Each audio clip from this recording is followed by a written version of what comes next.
This guy survived on scraps. He was nothing more than a cursed E-rank porter. Here, porters are abandoned. No rewards, no recognition, nothing at all. Forced to work for free. In this world, adventurers don't care about the weak. But when Rudd was left behind, he considered the unthinkable. He had no supplies left, so he began eating the remains of monsters. To his surprise, every time he ate a monster, he awakened new abilities in his status window. To the city of Verona, the scene now shows the adventurer's residence. Once inside, he is thrown forcefully to the ground without any explanation. Two men stare him down, saying his smell is ruining their appetite. Still on the floor, one of them says he'll explain how things really work. Showing off a spell, he says the most important thing is to have the power to kill monsters. Laughing hard, they say his passive immunity is a completely useless skill. Hearing their laughter, he grinds his teeth on the floor, unable to do anything. His unique skill was status immunity, protecting him from various negative effects. While useful for exploring, it was useless in direct combat against monsters. Lacking combat skills, no adventuring party wanted his services. He was left to gather items,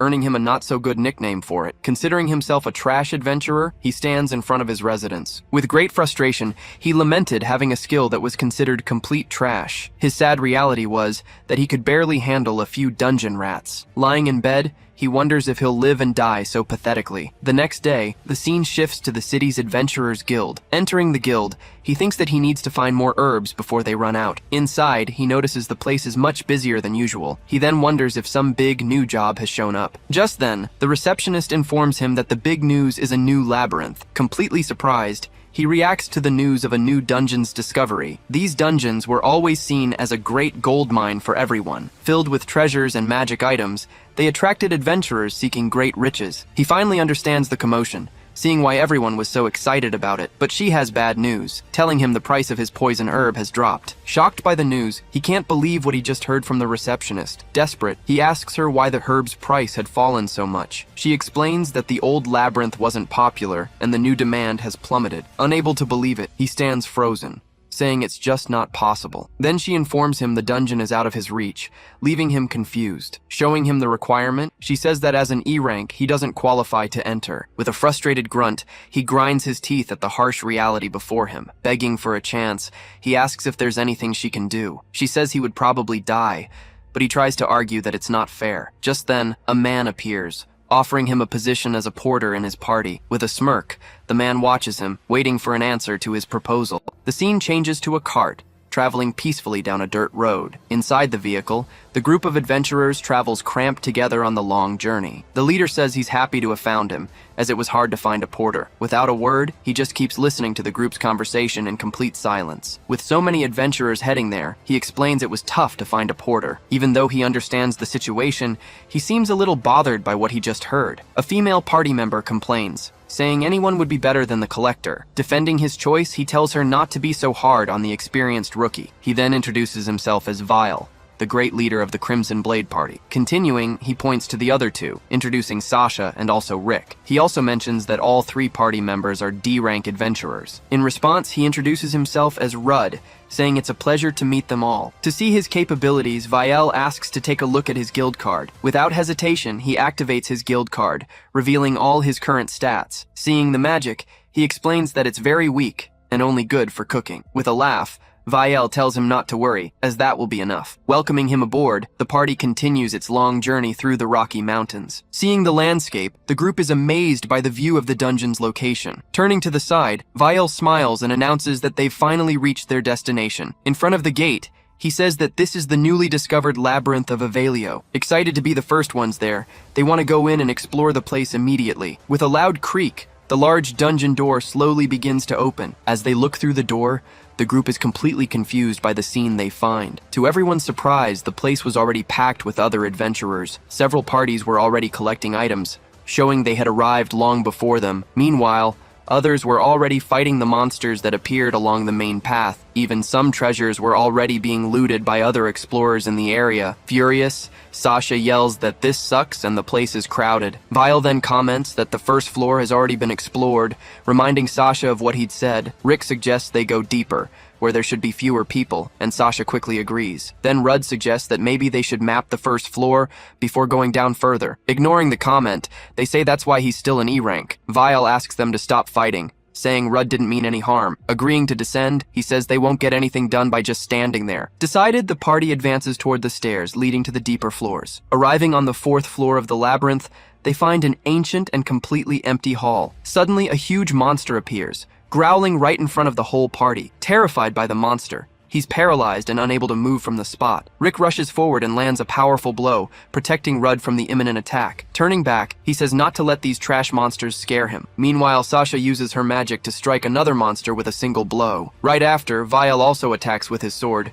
finishing off another one of the creatures. Watching the battle, he realizes the monsters are truly too strong for him. With a trembling hand, he laments not being able to move at all. Suddenly, one of the monsters is thrown to the ground, completely defeated by the attack. After their victory, Vial sheathes his sword with the enemies already on the ground. Celebrating the victory, the party says it was nice not to have to compete. Showing off a ring, Vial says the treasures aren't half bad either. Seeing Rudd standing still, Rick shouts to get his attention. He then orders Rudd to pack up the monsters he and the party defeated. Analyzing the body, he warns that the magic crystals are probably all shattered. Angrily, Rick tells him not to even think about slacking off and to check properly. With a grunt, he's visibly irritated by the order he received from the adventurer. Remembering the battle, he recalls the violent way the party defeated the monster. Clenching his fist, he says it's fine, and that he'll retrieve the items. Kneeling beside the body, he complains about the mess they made of the monsters. Using his magic, he lights a small flame on the tip of one of his fingers. He wonders if burning the monster's body a little might help with the collection. Watching from a distance,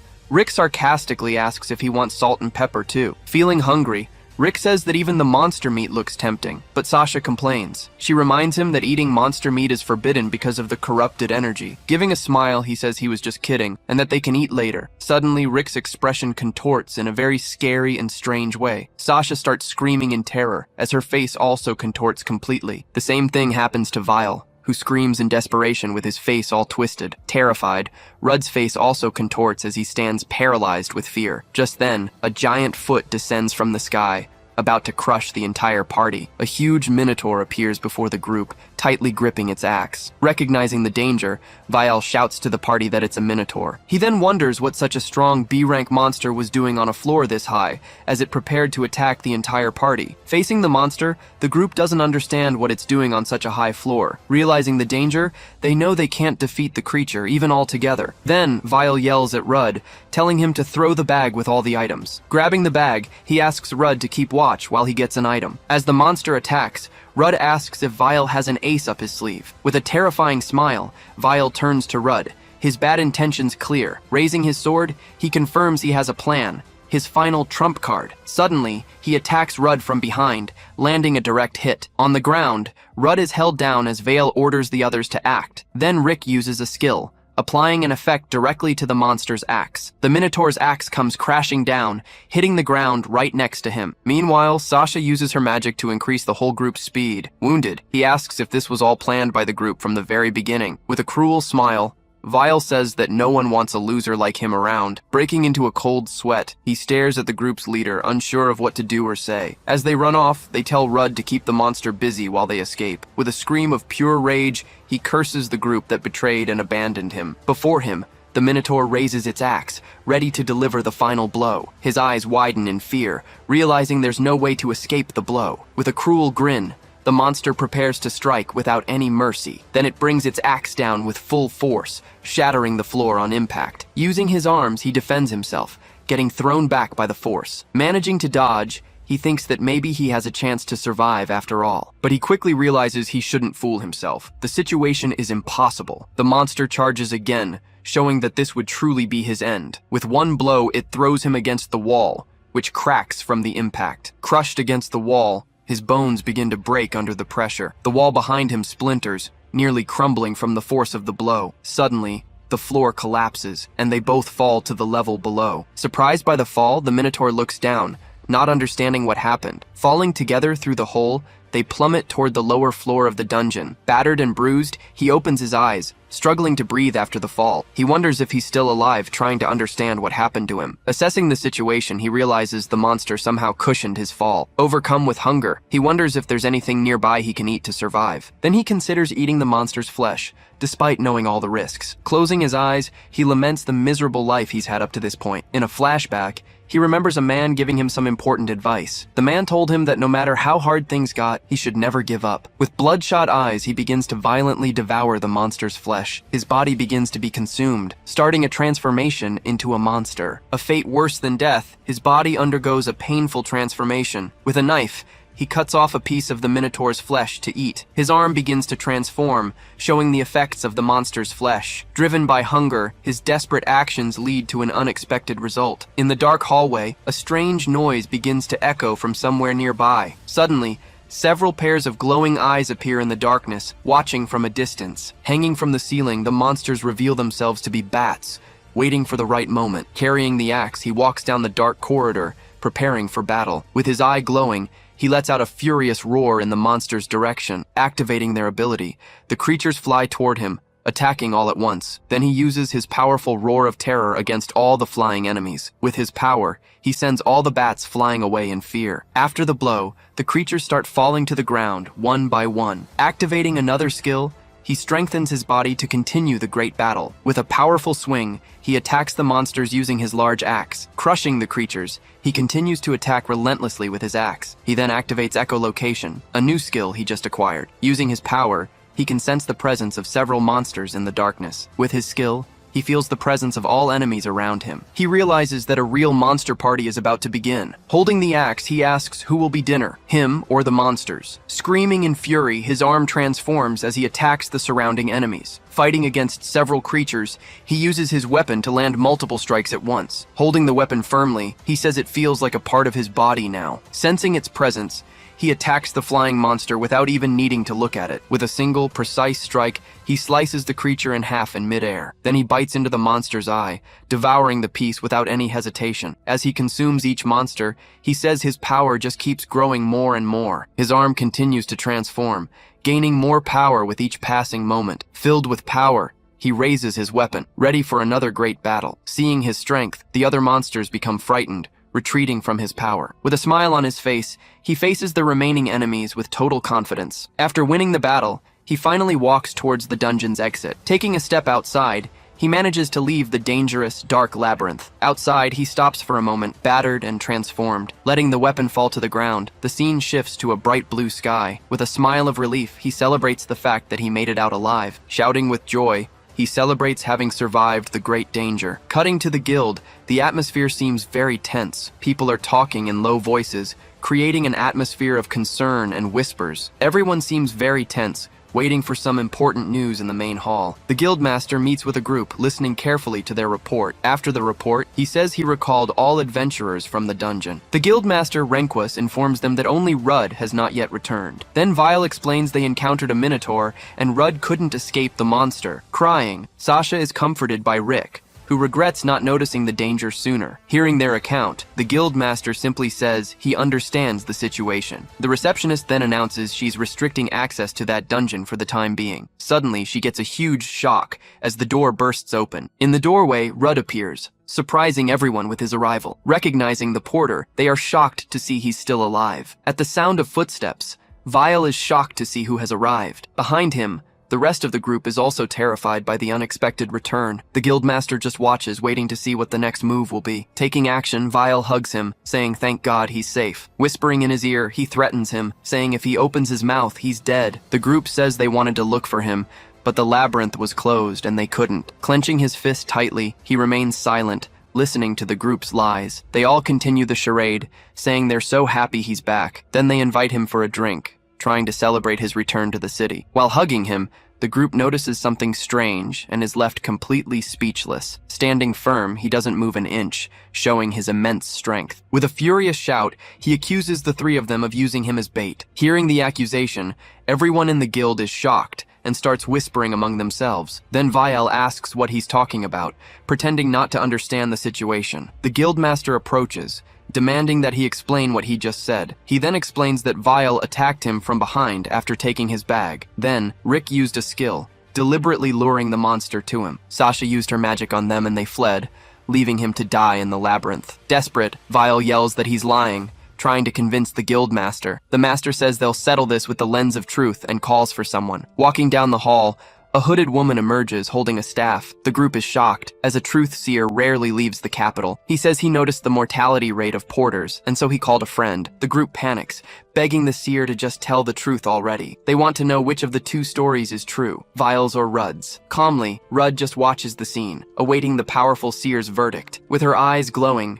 she prepares to reveal which side is telling the truth. Without hesitation, she reveals that the members of the Crimson Blade are lying. Using her power, she confirms that Rudd's story is the only truth. His face contorted in terror, Vile is stunned by the revelation. With the revelation, everyone in the guild begins to whisper about the group's betrayal. Desperate, Vile shouts and points, asking who they think they're fooling. The guild master says the Eye of Truth ability is not normal. Being a unique skill, it can never be acquired through ordinary means. No lie can stand before the powerful Eye of Truth. Vile then questions who they would believe, someone who swore loyalty, or him. With a furious glare, the guildmaster looks at him with utter contempt. Frightened by the glare, Vile backs away, afraid of the guildmaster's reaction. Furious, he yells that abandoning a companion is an unforgivable sin. On top of that, he says the group deliberately used him as bait. Your license will be revoked, and you will be sold as a slave. Screaming in despair, Sasha can't believe the fate that now awaits her. Rick also panics, begging them to say none of this is true. With his head down, Vile remains silent, unable to believe what he's heard. Clenching his fist,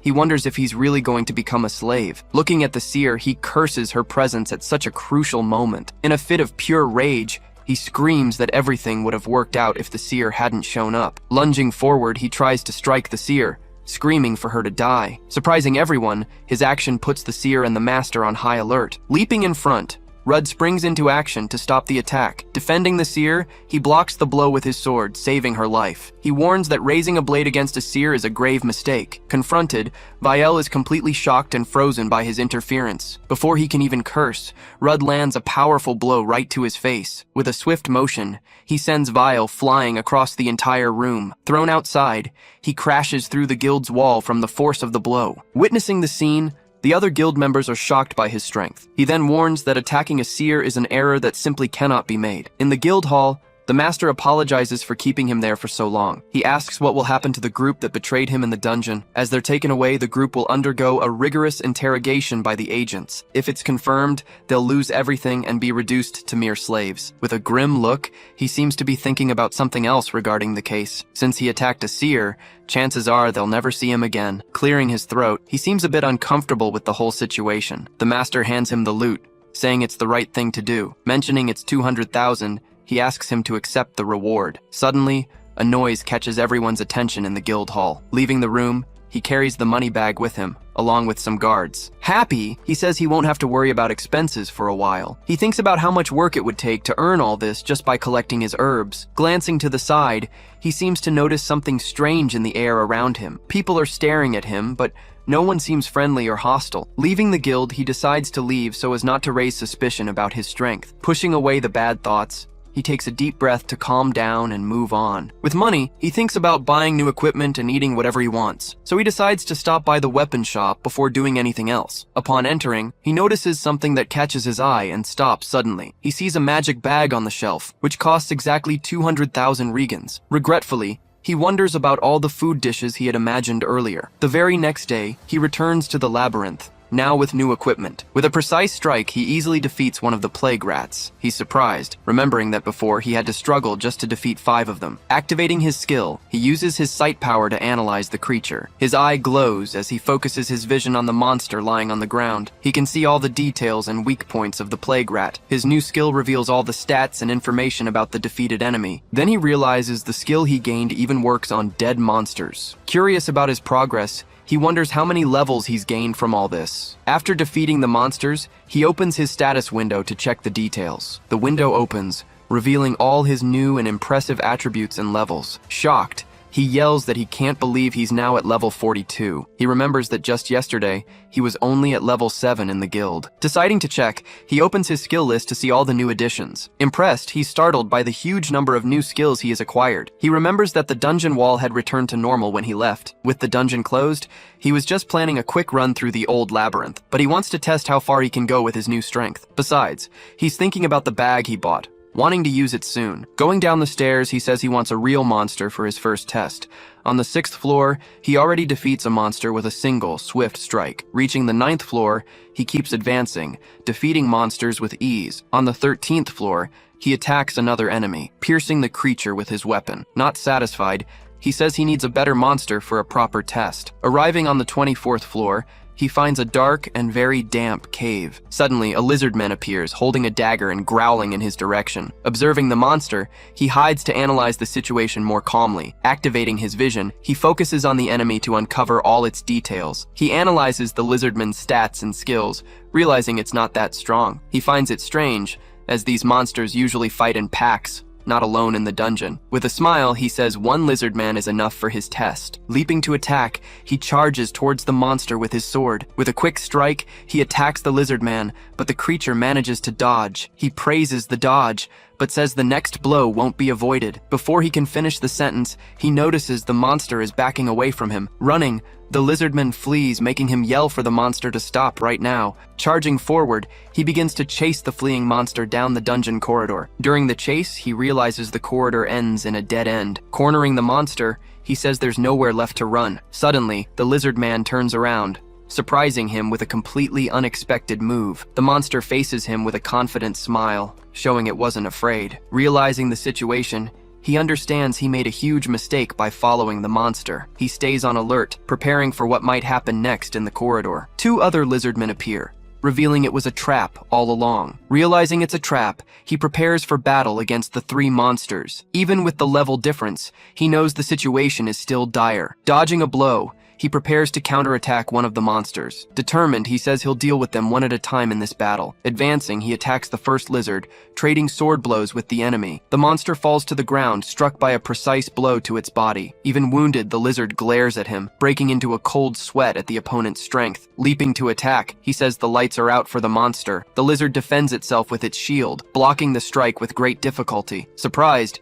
he didn't expect the monster to be able to defend against his strike. With a glint in his eye, he notices something strange about the monster's defense. Another lizard attacks him, forcing him to dodge the blow with a quick movement. The monster retreats, showing it also sensed the danger of his attack power. With a smile, he says that was a close call and it almost got him. He then realizes there aren't just 3, but a huge group of lizards. Observing the horde, he notices something very strange about the monsters. The way they coordinate their attacks is too smooth, very different from normal. He can hear a faint sound coming from somewhere among the monsters. As he fights, he hears the sound just before each coordinated attack from the large group. Suddenly, he understands what's happening and focuses his attention on the horde. A different lizard appears, commanding all the other monsters in the coordinated attack. Activating his vision, he focuses on the new monster to discover its information and status. With his ability, he manages to analyze the leader of the large group of lizards. The monster is revealed to be a lizard general, much stronger than the others. The analysis shows all its attributes and skills, revealing its great power. He sees the monster's proficiencies and resistances, now understanding how it fights. The command and control skill is what allows it to lead the others. With a smile, he says, so that was it, discovering the horde's secret. He faces the monster, stating that it's the boss of this whole pack. With a shout, the general commands the other lizards to attack all at once. At the signal, all the lizard monsters open their mouths at the same time. Advancing as a group, they leap to attack all at once with their weapons. He activates his ability, strengthening his body for the battle to come. With a war cry, he prepares to face the horde of monsters. Running through the middle of the horde, he dodges their attacks and advances down the corridor. Enraged, the lizard general watches the scene, coordinating its soldiers' attack. Stepping on one's head, he uses it as a springboard to jump higher. Leaping through the air, he manages to evade several monster attacks at once. Seeing a chance, the general charges forward to attack while he's in mid-air. Gripping his sword with both hands, he prepares for a powerful strike. With a direct hit, he strikes the lizard general squarely in the back. Surprised, he doesn't understand how the attack caused no damage to the monster. The general says the blow didn't cause any damage, showing off its resistance. With a smirk, the general faces him, preparing for its counterattack. Drawing its weapon, it charges to attack with a quick and powerful blow.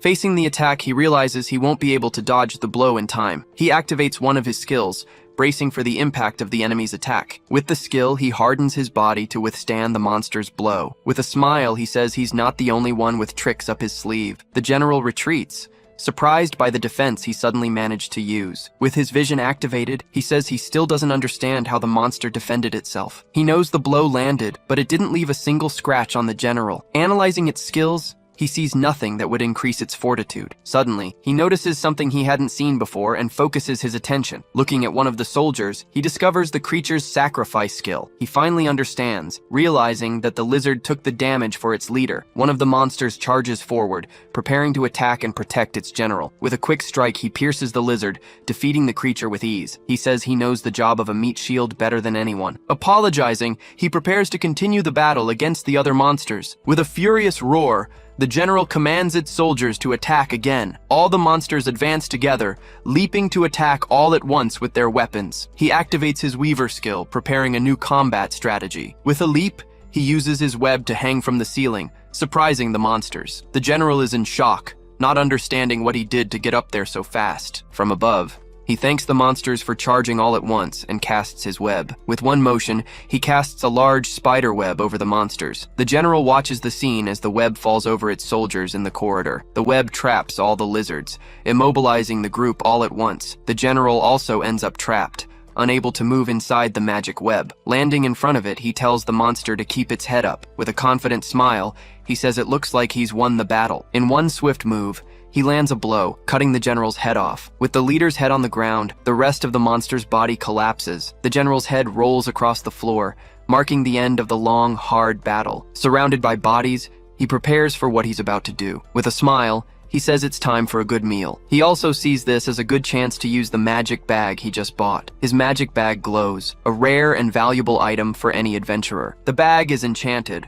holding far more space than it appears to have on the outside. Best of all, it's extremely light, even with many items stored inside. He takes some cooking utensils from his new magic bag. Pulling out some spices and sauces, he gets ready to cook the monster's meat. He cuts off a piece of the lizard's meat, preparing for a meal. Slicing the meat, he says there's something he's always wanted to try. Seasoning the meat, he puts it in the pan to fry, wondering what might happen. He then wonders what happens if you cook and eat monster meat. His mouth watering, he swallows hard, eager to taste the dish. With one bite, he starts eating the monster meat he just prepared. Smiling, he says the flavor is incredible and the meat is delicious. Eating more, he can't believe monster meat could be this tasty. Suddenly, he gains a new set of skills from the monster he ate. He wonders if it has something to do with the monster's corrupted magical energy. He's already using the Minotaur's skills, which have made him much stronger. He also uses the spiders and the eyes, which are quite useful in battle. The only ones he hasn't tested yet are from the ones he hasn't eaten. He still hasn't eaten the Thunderwolf to test its new skills, and he hasn't eaten the Black Serpent either, to see what he'd get from it. Cleaning the pan, he prepares for his next monster meal. Excited, he says he'll eat more monsters on his way back. Almost forgetting, he remembers something important he needs to do before leaving. He decides to eat a piece of the lizard, just to make sure he gets the skill. Arriving on the 21st floor, he encounters a new type of monster. Two giant moths appear, buzzing and preparing to attack in the hallway. Facing two frogs, he gets ready to activate one of his new skills. His eyes glow as his body fills with energy for the next strike. With a shout, he unleashes a chain lightning, hitting all the monsters. Struck by the blow, the monsters fall to the ground, completely defeated by the electricity. He says the skill is really good, looking at the fallen enemies on the floor. He realizes the monsters use status effect combos to defeat their enemies. But luckily for him, they ran into him, and his immunity made their attacks useless. With a frying pan, he says he's going to make a dish with frogs and insects. With a smile, he shows off the fried dish he made with the monsters. As he eats, he says the meat is tender, and the flavor is great. After eating, he gains a new set of skills from the defeated monsters. Suddenly, a strange noise from somewhere startles him. He hears a thud and human voices, wondering what that sound was. Eating another piece, he wonders if there are other adventurers on this floor. Happily, he opens his bag, getting ready to store some more items inside. Running, he says you don't get many chances to watch other groups fight. A sword's blade drips, indicating a battle just took place here. A group of adventurers surrounds a fallen person who seems to be badly injured. Tired and wounded, the hooded person breathes heavily, sitting on the floor. One of the adventurers complains, saying he didn't expect her to have so much mana. With a smirk, the leader says her efforts won't be in vain. He approaches, placing a hand on the hood of the fallen person. Pulling back the hood, he reveals a young elf who glares at him with rage. The elf keeps glaring at him, despite being surrounded and at a huge disadvantage. The group talks about how much they could get by selling an elf like her. Hidden, he laments finding another group of people with bad intentions again. The group's leader senses someone's presence and turns to look. The other members also turn, surprised that someone was watching them. Stepping out, he says he doesn't know the story, but he can't ignore this. Walking forward, he says he can't just ignore a lady being attacked by them. The group's leader asks who he is, staring at him with a serious look. With a smile, he says he's an adventurer, but hides the part about his rank. The elf shouts for him to run, warning that they are dangerous adventurer hunters. Surprised, he activates his vision, realizing they're on par with high-rank adventurers. Using his skill, he tries to see their stats, but gets no information. The same thing happens with the others, who also completely block his vision. He realizes the bastards are using some kind of skill to hide from him. His vision doesn't work because they're using something that blocks his status detection. With a command, the leader orders his group to get rid of him at once. Leaping into action, one of the hunters charges at him with his sword. He notices the enemy's speed, bracing himself for the coming fight. With a swift move, he manages to block the hunter's strike with his own sword. The enemy says he's not a weakling, but he just replies with sarcasm. Annoyed, the hunter shoves him, saying he's got jokes now. Meanwhile, the other two watch the fight with smirks on their faces. Activating a skill, he gets ready to use one of his new dirty tricks. He spits a spray of poison, hitting the hunter square in the face. Screaming in pain, the man clutches his face, feeling the poison burn. Surprised, the group asks if he just spat poison like a monster. He behaves as a monster would, using any means necessary to win. He apologizes for fighting dirty, but says it's the only way. As the hunter writhes on the ground, he explains it's the only way to survive. The leader wonders if that was his unique skill, but decides not to risk it. Decisively, he commands the group to attack him all at once. Charging together, the two hunters attack him at the same time with their swords. He parries the first strike, but the second one follows right after. He knows that if he hesitates, he'll get hit by a counterattack and could be injured. With a quick movement, he dodges, preparing for the next attack. The group's leader moves in, getting ready to land a kick. He lands a solid blow, but Rudd defends with his arm. Activating his skill, he hardens his body to withstand the impact. Even while blocking, he's thrown back by the force of the leader's blow. Falling into the water, he's surrounded by the hunters as they prepare to attack. The leader says he's tough to take down, and that he was planning to break his neck. Coughing in the water, he recovers from the blow, getting ready for his next move. One of the hunters steps forward, saying he's going to put his lights out for good. Wading through the water, the man slowly approaches to deliver the final blow. Suddenly, Rudd takes off running, surprising the group with his speed and agility. The leader then yells for him to stop, ordering them not to let him escape at any cost. The leader says the deeper he goes, the harder it will be to come back. They believe the swamp's poison will force him out soon enough. He then asks why they don't settle things like real adventurers right there. Falling into the swamp was lucky, as the fog drains the life from adventurers. One of the hunters complains that 10 minutes have passed and he still hasn't come out. Rudd says it's time to begin, even though he wanted to wait a little longer. He knows that if he takes too long, things will get worse for the injured elf. Emerging from the water, he asks how they feel being poisoned and weakened. The group celebrates, thinking he has finally given up and surrendered to them. With a smirk, he reveals he's immune to any kind of status ailment. The leader is shocked, realizing he set them up from the very beginning of the fight. With a roar of anger, he orders them to kill him right now, without hesitation. One of the hunters charges forward, attacking with his sword raised. With a smile, he trades sword blows with the hunter in the middle of the swamp. The hunter groans in pain, feeling the force of the blow he just took. He explains that the swamp drains life and the poison lowers their stats. Hearing a noise, he turns to see the other two hunters charging together. With a furious cry, the two hunters attack him at the same time. Activating his skill, he hardens his body to defend against their blows. The hunter is shocked, wondering what his next move in the battle will be. He activates another skill, preparing for a swift and powerful counterattack. Using chain lightning, he hits both hunters at once. Screaming in pain, the man is electrocuted by the strike, unable to defend himself. The other is also hit, feeling the electricity course through his entire body. After the strike, both hunters are left scorched and covered in black smoke. Furious, the hunter curses at him, unable to believe what just happened. Screaming with hatred, the man prepares to charge and attack him again. Activating yet another skill, he prepares an air slash with his hands. With one motion, he unleashes several air slashes, hitting the hunter dead on. The leader is stunned, seeing him use so many different skills in a row. The leader wonders how a human can use monster skills like that. Moving forward, he says he has no reason to explain anything to him. Trading blows, the leader believes he should have the advantage in close combat. But because of the swamp's poison,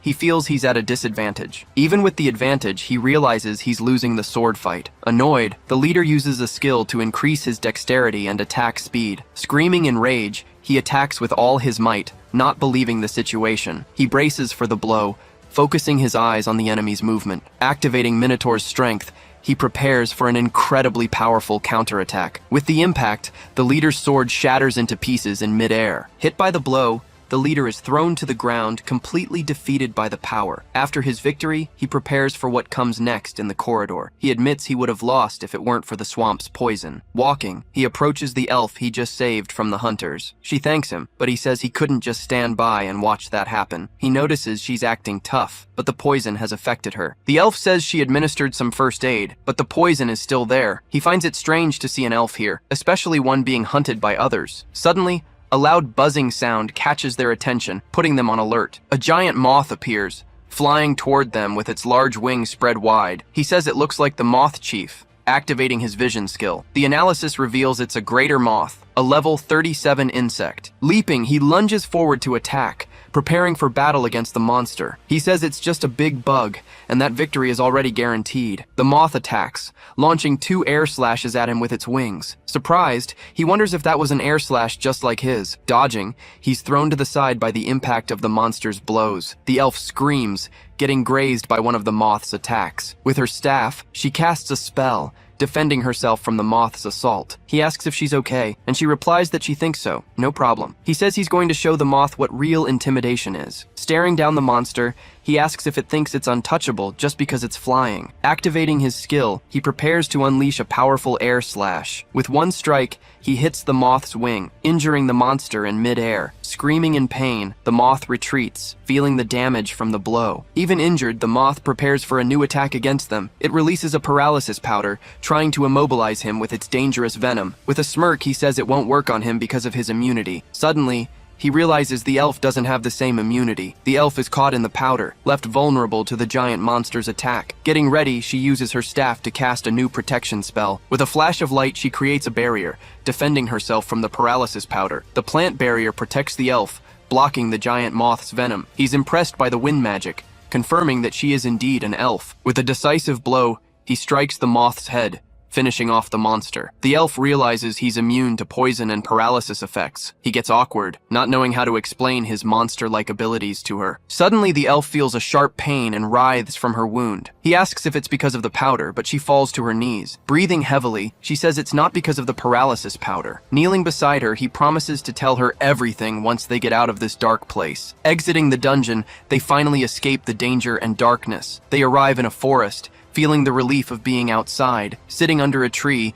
they rest and enjoy the tranquility of the area. Both of them smile, feeling much better now that they're out of the labyrinth. She introduces herself as Alicia, a former adventurer who is now retired. Surprised, he recognizes the name, remembering the famous Alicia of the Green Mist. He recalls that she was part of an S-rank elite group. She confirms it, explaining that her party was defeated by a monster 5 years ago. That day, they challenged the boss on the lowest floor of a dungeon. The party leader was killed, and another member was forced to retire. A third member of the group was trapped inside the labyrinth, unable to escape. She didn't come out unscathed either, revealing she was affected by that day's battle. Surprised, he asks what she's doing, not understanding her actions. He stays on alert, watching closely to see what she's about to show him. She reveals a mark, the curse she received that day, which is weakening her. He's shocked, as he's never heard of a level-draining curse. She says she tried everything, but could only slow down the curse's effect. The hunters knew about her curse, which is why they tried to capture her for a profit. She knows that if her level drops to 0, she'll die anyway, but she didn't want to become their plaything, preferring anything else to that. Suddenly,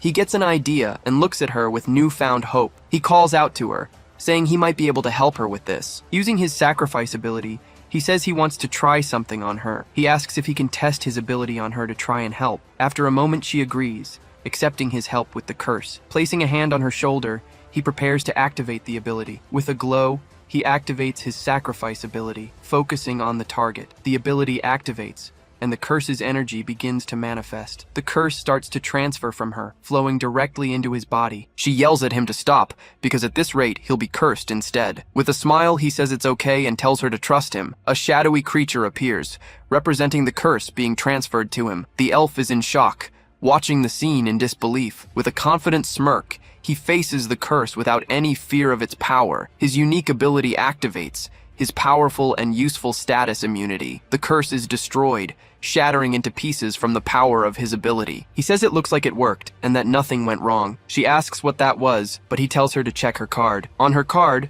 her status returns to normal, showing the curse is gone. She can't believe it, shouting with joy that the curse has finally disappeared. He explains that his unique ability is status immunity, and that's why it worked. She asks what his problem is, not understanding his reckless attitude. She says he did something dangerous for someone he just met. With a sincere smile, she thanks him for everything he's done for her. He stares back at her, a slight smile on his face, saying nothing. Under the tree, he tells her not to worry about it at all. Arriving at a tavern, night was finally beginning to fall over the city. He slams his wooden mug hard against the table. She then cheers, shouting that the food there is really good. He mentions he's been kicked out of taverns before when he was alone. Worried, he asks if she can drink that much after what happened. She says she's been healed, and an occasion like this calls for a drink. So the two of them toast, joyfully celebrating the moment together. After a drink, he asks Elysia about her future plans. She replies that first she wants to know more about his life. She then asks him directly how he became such a great adventurer. Remembering his past,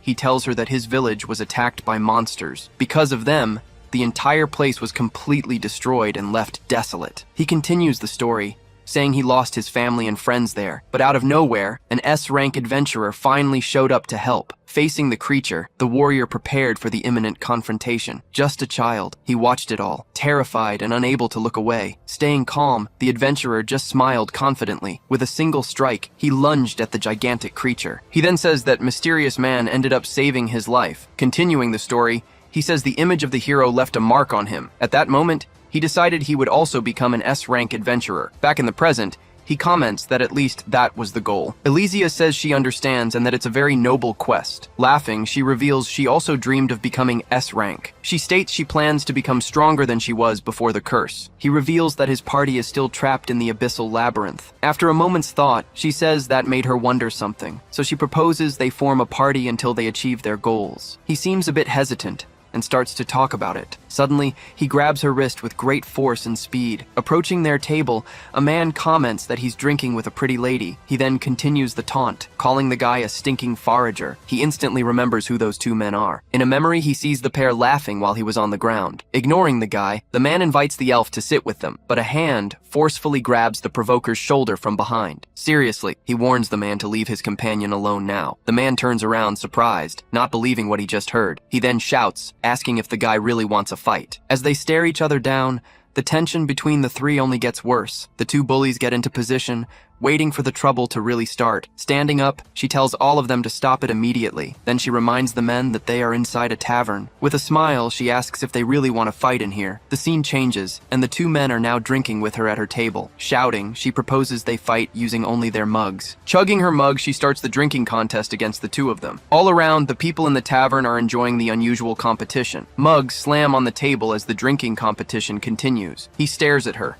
starting to drink along with her in the challenge. His friend tries to chug 2 mugs at once to impress everyone. Over time, the table becomes completely filled with empty mugs. Watching the scene, the guy just smiles, amused by the situation. The party was so loud it could be heard from outside. Completely defeated, one of the men finally collapses onto the table. Her last opponent also seemed to be pretty dizzy already. With a confident smile, she realizes victory is already hers. In the end, Elysia is announced as the grand champion of the competition. She then looks at him, making a small sign with her fingers. Smiling, he gives her a thumbs up. He tells her she's really something else, you know. He also mentions she had drunk a lot even before the contest started. She replies that he saved her life, and she wasn't going to let him be humiliated. Trying to play it off, she says she was just a little dizzy, nothing more. Then she ends up falling into his arms, and he tells her to be careful. Looking at her, he mutters that there isn't much he can do. He then activates his special ability, called Sacrifice, to help. Already recovered, she explains that she transferred his drunkenness to herself. Excited, she says that with a skill like that, they need to form a party right away. But she goes back to the bar asking for more to drink, and he tells her to take it easy. Seeing a poster, She laments not being able to try the local delicacy today. The owner explains that monsters have made a nest at the trout farm. He then asks if the two adventurers would be willing to take the job. Changing scenes, a boat sails down the river at the Verona trout farm. On the boat, she comments that this is where the famous trout are raised. Shouting, he tells her they should finish the job so they can try the famous dish. Suddenly, he notices a strange movement right in front of the boat. Surprised, he sees a jet of water shooting up into the sky out of nowhere. With a smile, he says he's finally found what he was looking for. Swimming, the monster the innkeeper mentioned finally appears under the water. She then points, telling him to look around them now. Completely surrounded, they discover there are hundreds of other monsters there. Underwater, the monsters start to approach the small boat. Analyzing the situation, he braces himself for what's to come. He checks the monster's information, a level 23 Gelneef. Quickly, one of the monsters prepares a water attack in his direction. Using his sword, he manages to block the incoming strike, but right after, several other monsters prepare the same kind of attack. He says that no matter how many he blocks, more and more keep appearing. With the boat rocking, he says it's hard to dodge the attacks. Realizing the situation, he decides to jump straight into the water with the monsters. Seeing this, his partner is completely surprised by his action. Once underwater, he's completely surrounded by the river creatures. With a smile, he shouts that he's right there to face them. In response, the monsters all charge at the adventurer together. He then activates one of his skills, preparing a new kind of strike. Unleashing the attack, he hits several monsters at the same time. A bright light explodes underwater, illuminating the entire surrounding area. Returning to the surface, he takes a deep breath, surrounded by the defeated monsters. Worried, she yells for him, but he lets her know he's okay. He then mentions that there are still some monsters at the bottom of the river. Deep down, he wonders if they've retreated or if they're protecting something. Letting his partner know, he says he's going to explore the bottom of the lake. He then adds that he'll need her help with something. Diving deeper,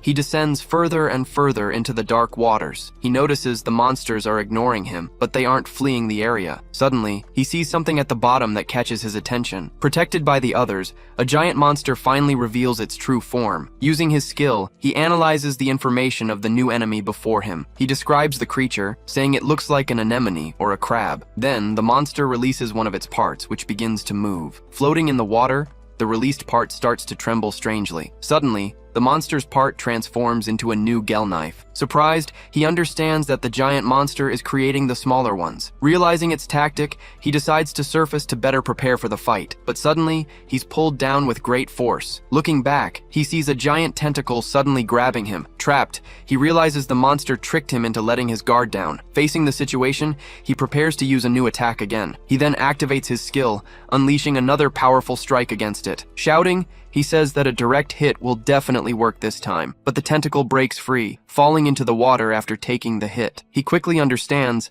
that the monster severed its own limb to avoid the damage. Now the giant monster charges straight at him with everything it has. Out of breath, he says he can't hold his breath underwater any longer. Tugging the rope, he yells that he's counting on Elysia. On the boat, she feels the rope shake and understands the danger signal. Understanding the signal, she prepares a powerful attack aimed at the river. With her attack, she lands a direct hit on the giant monster below. Hit, the monster starts to release a stream of bubbles, unable to move. As he's pulled upward, the creature sinks into the darkness. Reaching the riverbank, he begins to cough violently. As he lies on the sand, she runs over and asks if he's feeling all right. Catching his breath, he thanks her, saying he couldn't have done it without her. He then explains that the boss heals itself and that he needs to go back soon. Worried, she says the water favors the monsters and her magic can't reach that far. After thinking for a moment, he says there is a solution, but that he's going to be honest. Remembering her, he thinks about how she opened up to him about her curse. So he decides it's only fair to show her his secret as well. He asks her not to tell anyone. Seriously, he warns her about what she is about to see. At the bottom of the river, the monster begins to regenerate and create new parts. Fully regenerated,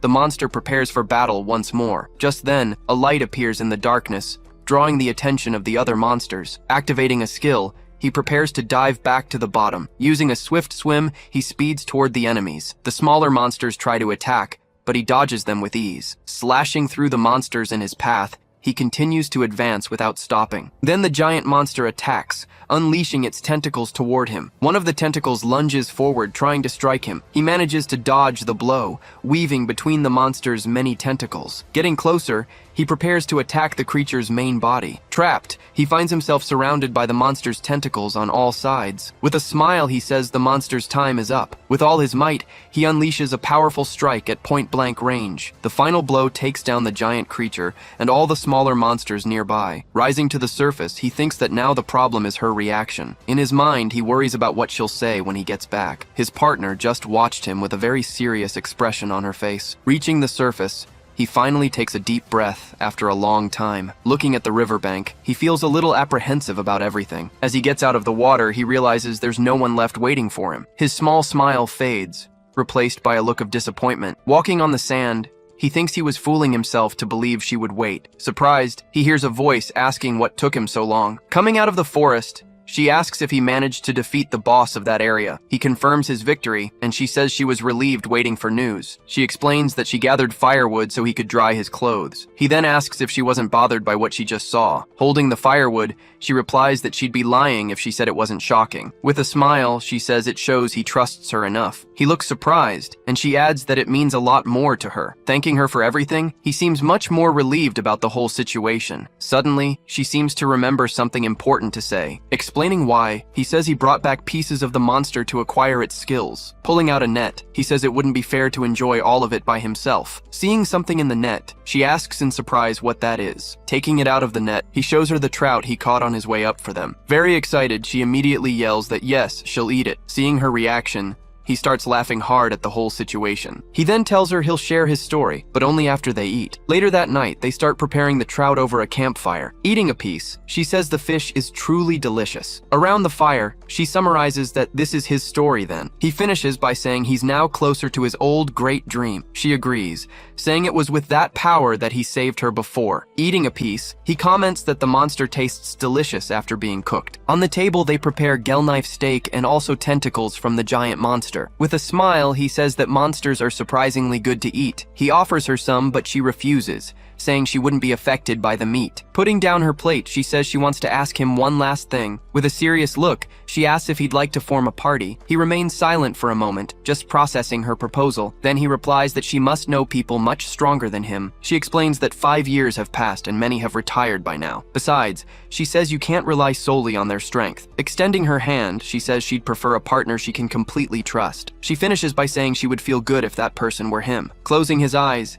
he seems to reflect on the sincere words he heard. At that, their hands finally meet in a silent agreement. Silently, he accepts her invitation to form a new party. The scene changes, and they arrive at the Adventurers Guild in the city of Verona. Excited, she celebrates, saying they're about to embark on their first job together. But he comments that with an E rank, they won't get any good jobs. She replies that they probably won't, and that's precisely why they need to get started. Arriving at the counter, the guild receptionist wishes them a good day. With a smile, she asks the receptionist to register their new party. Suddenly, the girl recognizes the adventurer and is completely shocked. Screaming, she reveals the identity of the famous S-rank adventurer, Elysia. Her file reveals her unique ability, the powerful spirit magic she possesses. Her skill list shows an incredible variety of many different abilities. The girl then asks why she would party up with a filthy adventurer. With a serious look, Elysia asks what she was just saying about him. She also says they hope to raise his rank while they're together. Analyzing the papers, the girl says he needs to increase his kill count. With a smile, she asks for the most difficult extermination job they have. Outside the city, the receptionist says there's a perfect job for them. She explains that a pack of gray wolves needs to be eradicated soon. Growling, one of the wolves faces the party, ready for the imminent combat. He then activates one of his skills, preparing for the first strike. Appearing by surprise, he attacks the wolf pack from behind and charges forward. With the swift attack, the wolf in the front is caught completely off guard. Shouting, he lands a powerful blow on several of the wolves at once. Immediately, one of the survivors howls to call the rest of its pack. Seeing more wolves arriving, he signals that it's now Elysia's turn. Agreeing with a smile, she gets ready to start her part of the plan. Then she summons a spirit, preparing to use all of her elven power. With a smile, the wind spirit awaits orders to attack. Holding her staff, she concentrates, preparing to use all her power. She asks the spirit to lend her its great strength. Watching the scene, he realizes this is her unique skill. Floating in the air, the spirit prepares to unleash its elemental magic. Then, she gets ready to launch her attack with the spirit's power. Charging forward, the wolves are caught by surprise by the immense power.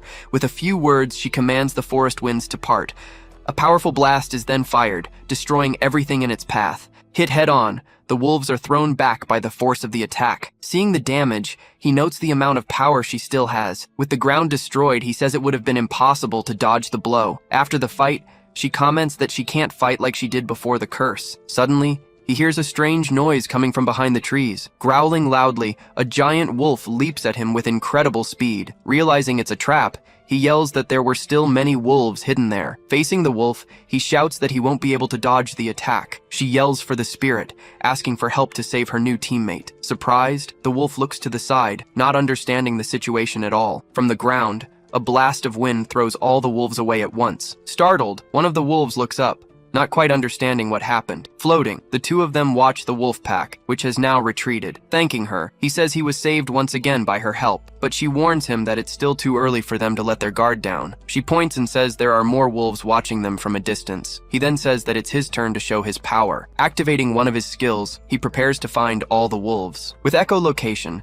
he can see all the enemies hidden in the forest. Growling, the remaining wolves emerge from the shadows, revealing their large numbers. He says there are at least 30 wolves there with them now. With a smile, he says this will cover his monthly quota. He asks her to attack the areas he's about to point out. Hearing a noise, the wolves in the forest go on high alert. Noticing the movement, one of the wolves is surprised by the imminent attack. With a powerful strike, she hits the forest, and the wolves start to run. From above, the spirit fires a blast that destroys part of the hill. Running, the wolves desperately try to dodge the various attacks coming from above. He explains that his skill doesn't work well in wide open spaces, but he continues, saying they can gather the wolves in one place. She then announces that it's time for them to switch places. Cornered, the wolves look back, waiting for the group's next move. Appearing by surprise, he prepares to attack the cornered pack. Shouting loudly, he unleashes an attack that paralyzes all the enemies at once. From the blow, all the wolves fall to the ground, completely paralyzed in the forest. With his sword in hand,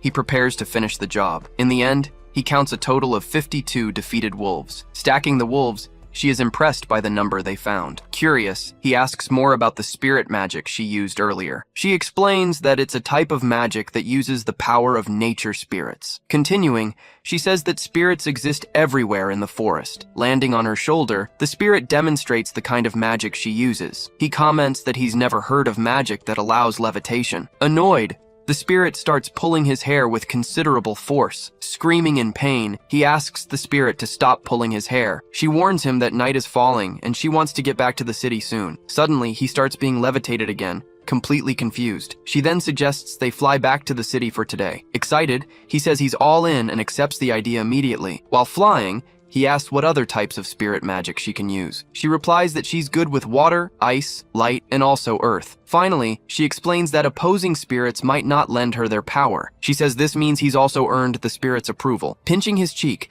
the spirit confirms that it really likes him a lot, but suddenly he notices something strange happening on the horizon ahead. Pointing, he yells that smoke is rising from somewhere nearby. Then he realizes the fire is in the direction of the village. Growling with intense fury, the creature glares at the sky and prepares itself. Amid the chaos, the entire village is completely up in flames and destruction. The creature screams, unleashing a furious roar across the city. Facing the destruction, the adventurers prepare for the fight that's about to begin. One of them yells that there should only be gray wolves in this region. He then questions why a Baphomet would be in a place like this. The monster forms a symbol, preparing to launch a powerful attack. Surprised, the warrior braces for the blow coming his way. From the symbol, an intense light begins to shine in front of them all. Then the monster creates a giant sword made of pure energy and fire. With the sword, it launches a fiery strike towards the adventurers. The attack surges forward, destroying everything in its path with sheer force and power, but a blast of water blocks the attack, saving the warriors from danger. Confused, the warrior looks back, surprised by what just happened. Arriving just in time, a new figure appears amidst the fire and smoke. With a smile, he unleashes a wave of water to extinguish all the flames. Growling, the monster watches the newcomers closely in the burning city. She asks the warriors if they're okay, and they thank her for the help. She warns them that they need to explain what happened. Taking a step forward, he prepares to advance on the large creature. He charges towards the monster, ready for the coming fight. Using his skill, he analyzes the creature's information. The status sheet reveals a level 27 Baphomet with many skills. He realizes the monster's stats are high for its current level. Forming a symbol, the creature prepares a new attack aimed at the adventurer. Then it creates several symbols. one in each of its hands now. He explains that the monster's skills give it mastery over 2 elements. The monster quickly launches several fire attacks at its opponent. He realizes his own fire magic is too weak to fight here.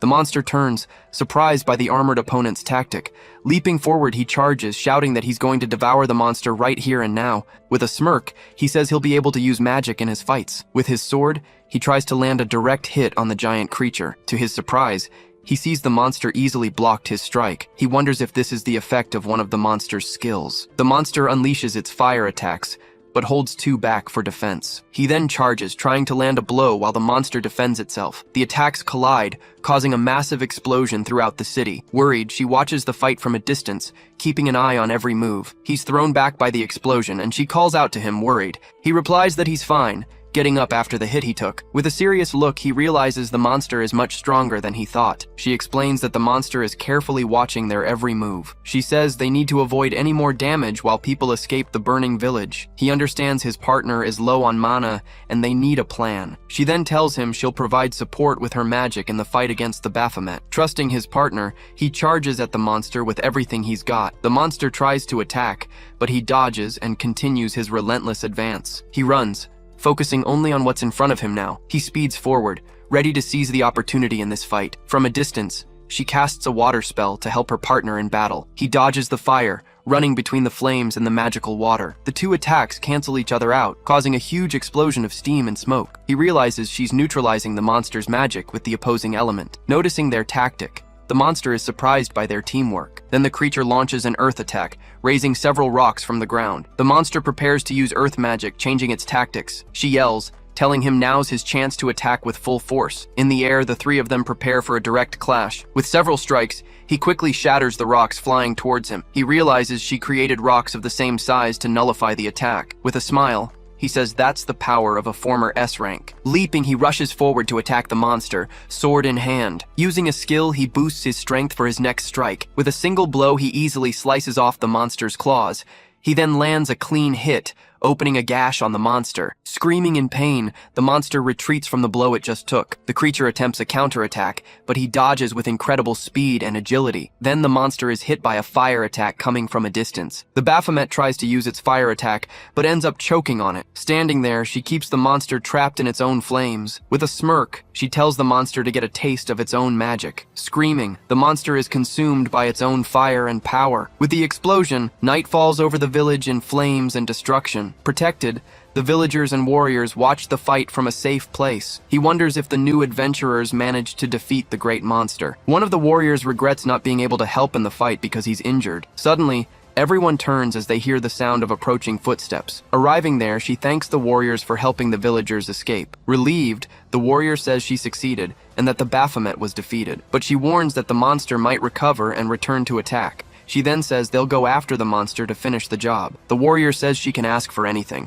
and he will gladly do it. Suddenly, his stomach rumbles, leaving the warrior a bit embarrassed. With a smile, she asks if he has any food to spare for her. Far from the village, he prepares a meal over the campfire, waiting for his partner. Coming out of the forest, she announces her arrival and he greets her back. He asks about the villagers, and she says everyone managed to escape in time. She explains that no one will suspect that the monster's body has vanished. With the monster defeated, he thanks his partner for all her help in the fight. Licking his lips, he says the food seems to be ready. Showing the pot, he reveals that the Baphomet stew is finally complete. He then adds some spices to finish the dish for them both. Eating a piece, he seems to savor the meat of the monster he defeated. He comments that despite the taste, the meat is delicious and worth it. From the stew, he gains the 6 abilities of the monster he ate. She asks if the food is that good, and he confirms it while eating. She comments that watching someone eat a humanoid monster is a bit strange. Thinking, he says it's scary how he's getting used to all of this. Suddenly they hear a noise and realize new monsters are approaching. Growling, the stunner boars appear,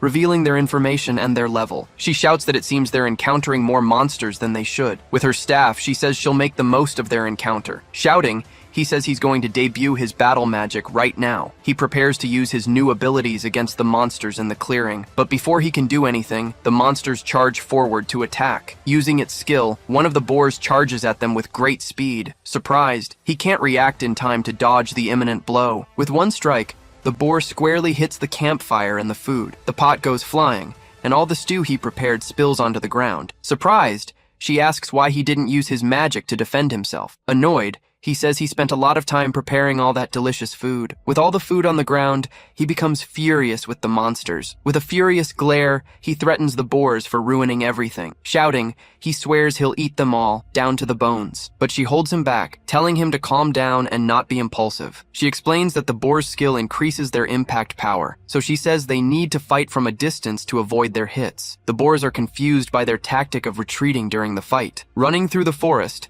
they flee from the boars, who pursue them relentlessly. The night deepens, and the full moon illuminates the dark, silent forest. Sniffing the air, one of the boars tries to find the trail of the adventurers who fled. Hidden in a tree, he says the monsters haven't seen them yet. Moving in a pack, the boars continue searching for them through the dark forest. She asks why his magic didn't activate, and he recalls what happened. He says it's the first time he's been unable to use a skill. She then suggests he use his ability on the skill itself to understand it. Analyzing the skills, the cards display the information for each one. He reads the cards but says he still can't use the power. She then asks if his head is too thick to understand magic. She explains that he could already use fire magic before eating. Thinking for a moment, she realizes something important about monster skills. She concludes that he needs to manipulate the essence of corruption to use them. He says it's not mana, but the essence of corruption that he needs. She encourages him, saying it's worth trying to use the power. Closing his eyes, he concentrates, trying to use the new ability. He remembers the sensation he felt when he consumed the dead minotaur. A powerful energy begins to emanate from his body with the memory. He remembers the explosive power he felt in that moment of fury. Recalling the power, he tries to pull the energy from within his body. Deep in his mind, an energy begins to pulse with intensity. Surprised, she watches the energy that begins to emanate from him in the tree. Opening his eyes, he focuses his gaze on a fixed point ahead. With a glow, his eyes change, showing the power he has awakened. With an intense glow, he finally manages to use the monster's magic. With a smile, he celebrates his achievement, saying he finally did it. Feeling the flow, he creates a sword and several fire symbols around him. He says he can control the power as if it were a part of himself. Surprised, the boars watch the energy emanating from the adventurer before them. With a single motion, he unleashes a powerful fire strike at them. The strike then explodes, hitting the monsters squarely with immense force. With the monsters defeated, the night is calm under the moonlight. In a pan, he's cooking pork chops using the monster's meat. Whistling, he says he's going to make a pork chop with the meat from the boars. He apologizes for the delay, and she says she understands his need. She explains that he can use skills consecutively because of the corruption essence. He says he felt the essence flowing through his entire body at that moment. He continues, explaining that he understood how to use his skills in that moment of power. He realizes he can strengthen his body and weapons with this new energy. Many adventurers use mana control to fight in close combat. This ability allows them to increase their physical strength and attack power. With mana, it's also possible to launch long-range energy strikes. She understands he couldn't learn it because of his low mana reserves. He shows her the food, saying that now he has much more essence than mana. Eating a piece, he explains that eating monsters replenishes his energy and power. She then understands that he can absorb and store the essence in his body. She asks why he prepared such delicious pork chops. Awkwardly, she tries to refuse, but he offers her a piece to try. But suddenly, an explosion erupts in the forest, startling the two adventurers. Confused, he wonders what that noise was. In the darkness, glowing eyes and a snort reveal a new monster nearby. Emerging from the shadows, the boar chief finally appears for a confrontation. The monster charges forward with great speed, ready to attack the two adventurers. Surprised, she's startled by the incredible speed of the giant monster before them. He shouts that the monster used its charge skill for the attack. With the strike, the monster shatters a tree and nearly hits them. Thanking her, he says he owes her another one for saving him. She says she sensed the monster from far away, but it suddenly appeared right in front of them. Its body ablaze, the monster glares at them, ready to strike. He yells that the monster isn't going to ruin his food again. With all the food on the ground, the campfire slowly starts to die out. Shouting in anger, he says he worked hard to make that meal. He says the boar looks like it's about to be roasted whole by the flames. Roaring, the monster reveals its stats and its fire resistance. Activating his magic, he says the monster's skills are quite simple. With an earth punch, he says the boar will pay for ruining his dinner. He launches the attack, but the monster dodges with incredible speed and counterattacks. With one blow, the monster easily shatters the earth hand and charges forward. Surprised, he didn't expect the monster to be so strong and fast. He tries to harden his body, but the monster hits him with full force. The blow sends him flying, crashing hard against a tree. Crying out in pain, he falls to the ground, badly injured from the hit. Worried, she calls out his name, preparing for the fight ahead. Charging forward, the monster now focuses its attack on the elven adventurer. Calling on the spirits, she prepares to use her wind magic again. With a blast of wind, she forcefully throws the monster back. Tired, she says she managed to land a solid hit on the giant monster, but she explains that her attacks aren't strong enough against it. Taking a step, the monster prepares to charge at them once more. Her heart racing, she warns that the monster is coming at them with everything it's got. Charging forward, the monster focuses its attack on her, ready for the next strike. Stepping in front of her, he shields her from the blow with his body. With a roar, he activates one of his skills to intimidate the monster. Getting up, he tells the monster not to underestimate him yet. He warns that he's just getting started, and that the filthy boar will pay. He realizes the monster won't use its skills for a while, but he worries that a long fight might make the monster switch targets. He thinks the monster only has one trick, its charge. Closing his eyes, he says he hasn't had time to practice his technique. With his sword in hand, he prepares for a new energy strike. He decides to test his new ability to see what will happen. Surprised, she watches the new technique he's about to use. He concentrates, drawing the corruption essence from his body. Then he channels all the energy into his sword, preparing his strike. The monster charges, running for a direct confrontation with the adventurer before it. In the dark, the two face off, ready for the blow that will decide everything. His eyes glowing, he prepares for the precise moment to attack. With a precise strike, he hits the monster dead on, ending the fight. Shocked, she watches the scene, surprised by the power he just displayed. The monster falls defeated, a large gash across its body and face. Relieved, he realizes his plan worked and the fight is over. With a smile, he celebrates, saying he's finally achieved victory. Impressed, she says he used the essence without any prior practice. He says he had a hunch, and that his essence reserves are now empty. Suddenly, his sword shatters into several pieces in front of him. Surprised, she stares at the sword, unable to believe what she just saw. Completely shocked, he can't believe what just happened. Shouting, he mourns his sword, which was completely destroyed in the fight. She explains that the weapon couldn't handle the essence he used. She suggests they rest, but he says he's going to get the meat. Changing scenes, on the 7th floor of a labyrinth, the exploration continued. With a fiery strike, one of the adventurers attacks the monster ahead. Dodging the blow, the giant rat lunges at the group's mage. The creature then lands a solid hit on the man, who stumbles back. Pinning the monster, another warrior prepares for the final blow. With a slash of his sword,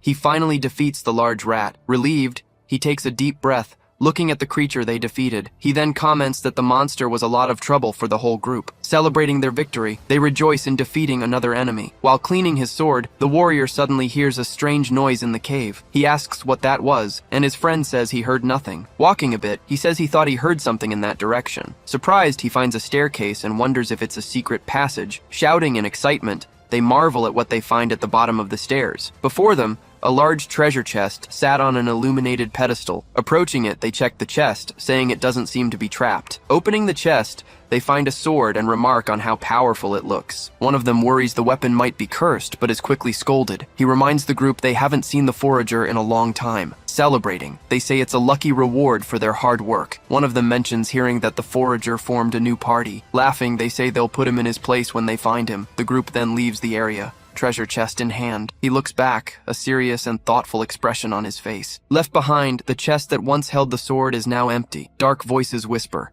ordering the sword's wielder to kill everyone. Changing scenes, the border town of Verona appears on a sunny day. He says he needs a new weapon, and that they're going to a shop. Arriving, they enter a blacksmith shop called the Iron Hammer. Inside, the shop's master blacksmith watches them with a serious gaze. Analyzing the sword, he says it wouldn't break from just brute force. He then asks what the young man did to the sword he forged. She asks what he's going to say, and he replies that he'll tell the truth. He says he knows the blacksmith and that he doesn't spread secrets around. Hearing the story, the blacksmith understands about him eating monsters and the essence. She remarks that he doesn't seem surprised, and the blacksmith explains why. He says he doesn't care what others eat. It's their business. The blacksmith says he needs a blade that can withstand the essence. He says he'll need time and asks about special materials. The blacksmith mentions mana stones, and he says he already has some. Placing them on the table, he reveals the 3 mana stones he possesses. Surprised, the blacksmith recognizes the stones from high-level monsters. With a smile, he says the young man has really come a long way. He thanks him for the compliment,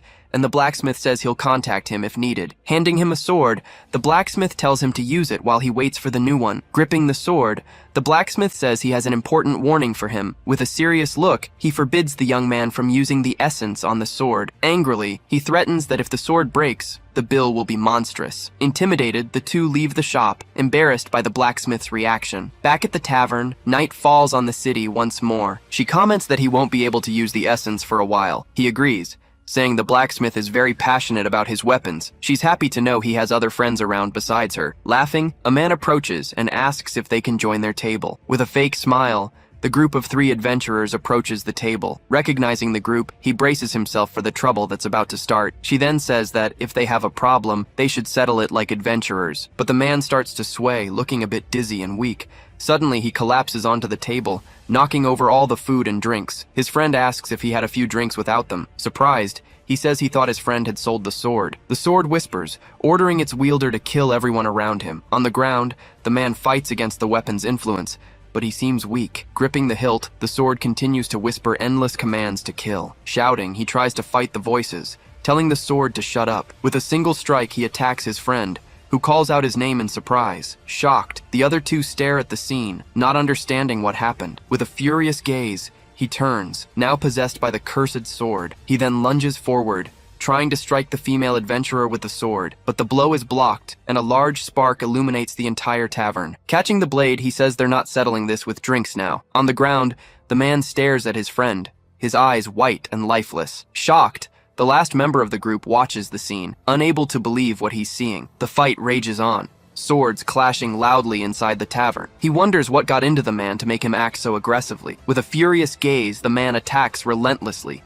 Filled with hatred, the innkeeper yells, begging them to get him out of there and stop the brawl. As he's dragged away, the possessed man tries to resist but is pulled outside. Outside, he grips the sword tightly, still under its evil influence. With a final blow, he strikes the man who is dragging him away. She apologizes to the innkeeper in advance for what she's about to do. With a swing of her staff, she sends the possessed man flying. Hit squarely, he's thrown hard against the tavern wall. The impact throws him outside, tearing a hole through the tavern wall. The innkeeper asks what's wrong with him, terrified by the scene. With a worried look, she assesses the situation, wondering what to do next. Even injured, the man gets up, still whispering orders to kill everyone. He claims she went easy on him, but she insists the blow was strong. Stumbling, the man prepares to attack again, still controlled by the sword. With a furious roar, he charges forward, determined to kill everyone around him. He shouts that something is wrong and tells someone to tend to the wounded. He blocks the man's strike, who continues to attack with intense fury. The status window reveals the man is in a state of rage, making him stronger. He realizes the man is in a berserker mode, and his stats have greatly increased. The cursed sword seems to be boosting the man's stats and strength even more. Shouting, she warns him to dodge left and escape the blow. Hearing the warning, he turns to dodge the incoming attack. With a gust of wind, she attacks the man to help her partner. The blow hits him dead on, but he seems to absorb the attack's energy. Absorbing the magic, the man seems to grow even stronger and more powerful. With this new power, he prepares to unleash a strike with the energy. She yells that the sword absorbed her magic, surprised by its power. With the energy, the sword releases a new power enveloping the man's body. He realizes the sword is getting stronger and stronger with the magic. Yelling, she warns him to be careful, as the weapon is cursed. He says the sword absorbed her magic and became even stronger. Screaming, the man charges forward, now with tentacles wrapped around his entire body. With newfound power, he lunges to strike his opponent with the sword. Blocking the blow, the two exchange a series of strikes with their swords.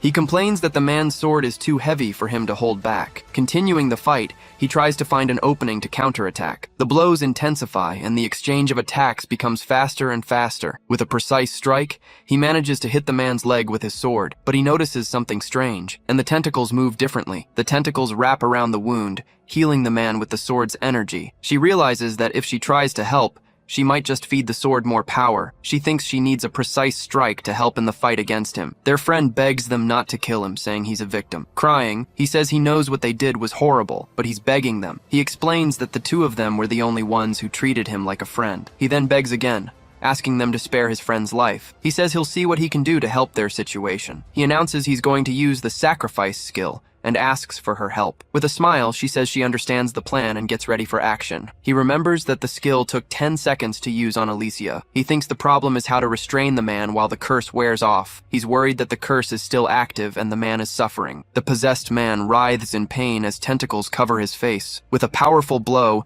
the man strikes him squarely with his sword. Worried, she yells his name, seeing the force of the blow he took. He says it feels like he was hit by a horse at full speed. With a kick, he tries to control the blade and the cursed man. He activates his magic, thinking that if he can control the blade, he can win. With his sword trapped, the man tries to break free but is held back by the blows. He uses earth magic to trap the man and the cursed sword. Trapped, the man tries to break free from the earthen hands holding him. He approaches, keeping the man trapped with the magic he just used. He realizes that if the rage is a curse, he can reverse it. Remembering Alicia, he thinks he can save him just like he did with her. Shouting, he activates his ability, preparing to use sacrifice. Placing his hand on the man's chest, he uses sacrifice to save him. He activates an ability, using it to defend against the enemy's powerful strike. In that moment, a dark force manifests, completely enveloping his opponent. His face contorts as he braces for the direct impact. Desperate, the man starts to scream, begging for help to get out. Watching the scene, his companions anxiously call out Lan's name. He keeps pleading, begging for the whole situation to stop. He strains, struggling to maintain control of the current situation. Consumed by rage, a powerful intent floods his mind. Repelling the attack, he manages to deflect the blow far away. Worried, a girl runs towards him, shouting Rudd's name. On his knees, he reassures her that he's fine, despite the great effort. He then reveals that unfortunately, things didn't go as he planned. The enemy shouts that he failed to use his own sacrifice ability. Then, a crack starts to appear on the item he was holding. He realizes it wasn't Land, but the will of the sword itself. He then activates an ability, preparing a direct strike against the sword itself. Launching his attack, he traps the enemy in a powerful, continuous assault. With a furious roar, the opponent breaks free from the bonds that held him. Surprised, he realizes the chains suddenly shattered completely. Just then, the enemy attacks, forcing him into a blind spot. Using its tentacles, the opponent strikes in a completely unexpected and swift manner. Startled by the move, he wonders how that was even possible. Advancing again, the enemy unleashes a wide, arcing blow against him. He then notices that the sword has absorbed even more power than before. Suddenly, the sword releases a force that catches him completely off guard. Feeling the pain, an immense new power explodes from within his body. Thrown back,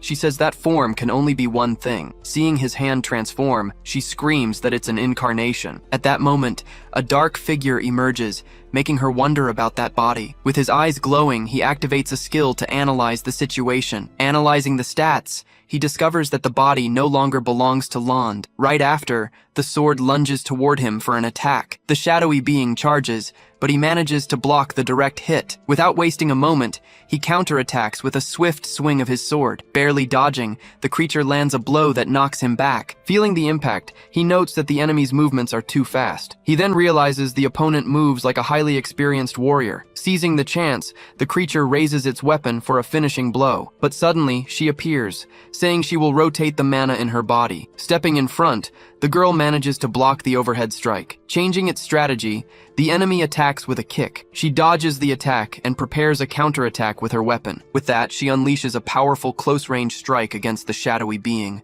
Hit head-on, the opponent takes the full damage of her attack. The girl then asks if she can join the fight. She says that a mage who can't handle close-quarters combat is useless. Grabbing her arm, he hears that they can't go easy on it anymore. She then explains that the only way is to rip out the host's heart. With a serious face, he laments, saying he'd hoped he wouldn't have to hear that. Preparing for the fight, he replies that he understands what needs to be done. From a distance, a companion shouts that they can't move because the healing isn't finished. At that, one of them asks the other if he heard what the elf girl said. Attacking at the same time, they both unleash strikes that the enemy manages to defend. With difficulty, he realizes that even with two of them, they can't land a single hit. Running, he yells for Alicia to create distance from the opponent as quickly as possible. Hearing his call, she understands his plan and prepares to fall back. As she leaps back, he slams his hand hard on the ground. This action kicks up a huge cloud of dust covering the entire field. Now at a distance, she says she understood what he was trying to do. She concludes that the dust isn't magic, so the curse can't absorb it. Taking advantage of the dust, he charges forward and lands a direct hit on his opponent. Passing the creature,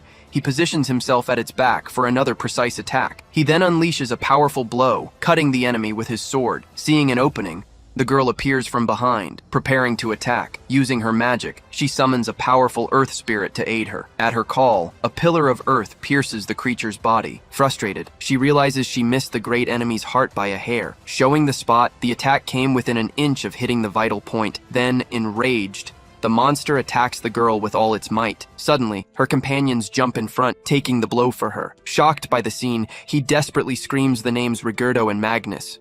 With tears in his eyes, Rigurdo says that if someone has to kill him, Magnus then finishes, yelling that they'll do what's necessary themselves. Together, they manage to pierce the monster's heart with their weapons.